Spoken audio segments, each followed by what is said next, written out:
Hello everyone, welcome back. Today, we're delving into some of the most recent developments concerning the Iraqi dinar and the intricate financial environment that the Central Bank of Iraq (CBI) is currently navigating. Iraq's financial system has been grappling with numerous significant challenges, especially in the face of international economic pressures and past policies, including those implemented during the Trump administration. As many of you are aware, Iraq has been making efforts to decrease its dependence on the US dollar, aiming to gradually move away from dollarization. However, a major obstacle remains. The US dollar continues to dominate as the world's primary reserve currency, a position that the Trump administration has consistently emphasized will persist for the foreseeable future. On the other hand, Iraq is resolute in its determination to break free from the dollar peg and explore alternative strategies to stabilize its economy. To achieve this, the country is reportedly considering the possibility of pegging its dinar to a basket of various currencies. This approach could potentially allow Iraq to reduce its reliance on the US dollar. According to reliable sources, the International Monetary Fund (IMF) has been collaborating with Iraq to develop a strategy, which may involve a basket of 6 major currencies to facilitate this transition. The critical question, however, is whether the U.S. Treasury, under the Trump administration, will support this shift. This is a pivotal issue that could significantly shape Iraq's financial future. With a change in leadership in the United States and the potential return of Trump to office, an interesting question arises. How will this impact Iraq's financial system? It has been 4 years since the previous administration, and during this period, Iraq has made considerable strides in reforming its banking and financial sectors.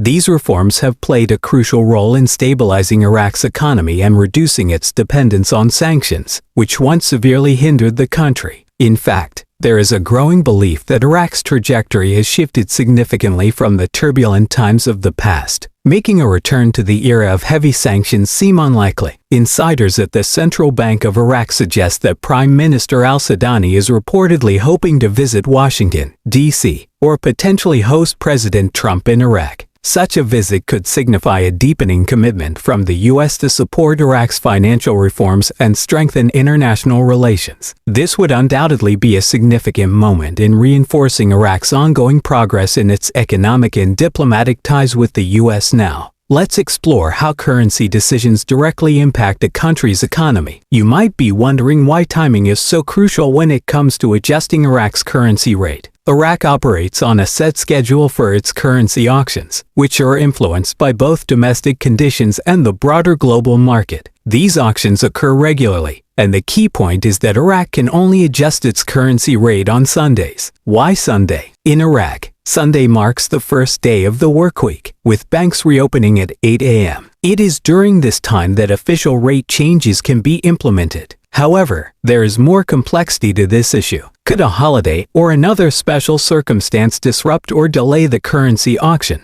allowing Iraq to make adjustments to its rate? This is a valid question, and it remains unclear whether such a pause would be necessary or merely a possibility. Regardless, the timing of Iraq's currency adjustments on Sundays is critical, as it allows the country to align its rate changes with global market trends, minimizing disruptions and making reactions more predictable. Additionally, there may be cultural or historical factors that explain why Sunday is the preferred day for such changes, much like how other countries have their own specific schedules for similar operations. Another point of interest is what happens the day before. On Saturday, significant events on Saturdays could influence decisions made the following day, particularly when shifts in politics, the economy, or global markets occur. The timing of Iraq's currency adjustments on Sundays is essential because it provides the country with the opportunity to make decisions that align with international financial rhythms, helping to minimize uncertainty. However, is there a risk that Iraq's strict Sunday schedule could backfire, potentially introducing volatility if Iraq misses its scheduled currency rate change? This could lead to significant market uncertainty. Speculators might question the stability of the dinar, which could create volatility in the market, potentially harming Iraq's economy and its reputation among international investors. Now, let's return to the currency auction itself. These auctions are Iraq's method of buying or selling US dollars in exchange for dinars. If Iraq were to pause or suspend its currency auctions, a critical question arises. Would a holiday or another extraordinary event be required to justify a pause for rate changes? This is a nuanced issue that requires a deep understanding of Iraq's financial strategy. There are precedents in which countries have paused their currency practices during times of economic crisis to stabilize their economy, but such decisions always come with significant risks. If Iraq fails to provide a clear reason for delaying an auction, it could spark panic among investors, businesses, and the public, all of whom rely on the predictability of Iraq's currency practices in today's fast-paced, interconnected world. News travels faster than ever before. If Iraq makes an announcement on a Sunday morning about adjusting its currency rate, this news will quickly spread through global markets, causing traders to react within hours. This rapid response can have a profound effect on Iraq's economy and can cause ripples across international financial markets. The speed at which these changes occur adds another layer of complexity for Iraq to consider as it navigates these crucial financial decisions. Could Iraq's unique Sunday timing work in its favor, or will it lead to more uncertainty? This remains an open question, but it's one that Iraq's central bank must continue to evaluate as the country adapts to the ever-changing global financial landscape. It's not just Iraq that follows a similar routine. Let's look at other countries that might have systems in place for currency changes. Every nation has its own distinct approach to handling currency issues. Understanding how other countries manage similar challenges can provide valuable insight into how Iraq might fine-tune its own strategy. In this context, one of the most important topics is currency revaluation. Currency revaluation occurs when a country adjusts the value of its currency in response to various factors, including efforts to stabilize its economy. A successful revaluation could address long-standing economic challenges, reduce financial burdens, and boost the country's economic health. Podman, the insider I mentioned earlier, who has deep knowledge of currency matters, believes that currency revaluation is one of the top priorities for the current administration. While I can't reveal all the details due to confidentiality, it's clear that many people are watching this closely to stay informed. It's important to follow updates from credible sources like the Central Bank of Iraq, the U.S. Treasury, or even the Federal Reserve.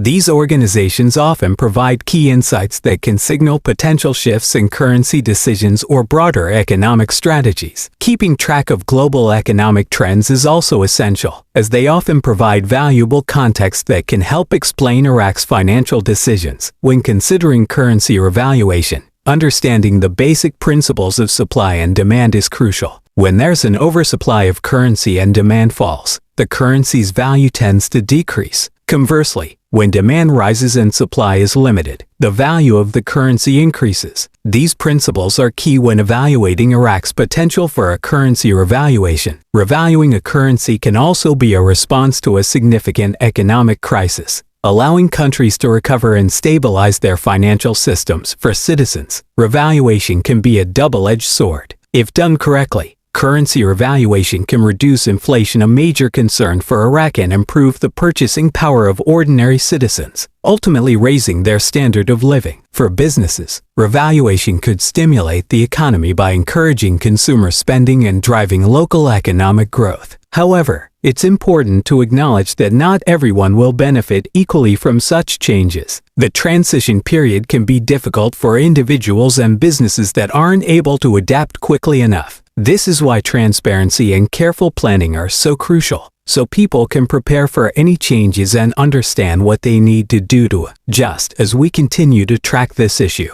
it's essential to stay informed and actively engage in discussions surrounding Iraq's currency changes. These developments not only affect Iraq's economy but also have far-reaching consequences on the global financial landscape. If you found this video insightful, don't forget to like, share, and subscribe to stay updated on future developments. Let's keep the conversation going and continue exploring how these financial shifts will impact the world.